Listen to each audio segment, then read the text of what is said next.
السلام علیکم ورحمۃ اللہ وبرکاتہ۔ سوال یہ ہے کہ کیا مسلمان کے لیے یہ لازم ہے کہ وہ نفل نماز کھڑے ہو کر ادا کرے، یا پھر یہ ہے کہ کھڑے ہو کر نفل نماز ادا کرنا سنت ہے؟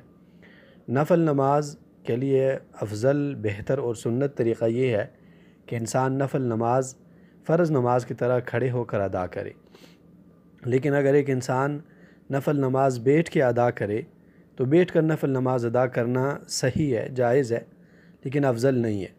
اور دلیل اس پر حدیث ہے کہ رسول اللہ صلی اللہ علیہ وسلم نے ارشاد فرمایا کہ وہ انسان جو صاحب استطاعت ہے اور نفل نماز کھڑے ہو کر ادا کر سکتا ہے لیکن بیٹھ کر ادا کرے، فَلَهُ نِصْفُ أَجْرِ الْقَائِمِ، تو اسے کھڑے ہو کر ادا کرنے والے کے مقابلے میں آدھا اجر ملے گا۔ ہاں، اگر ایک انسان معذور ہے اور وہ کھڑے ہو کر نفل نماز نہیں ادا کر سکتا، بیٹھ کے ادا کرے، تو پھر اس صورت میں اسے پورا اجر ملے گا۔ واللہ اعلم۔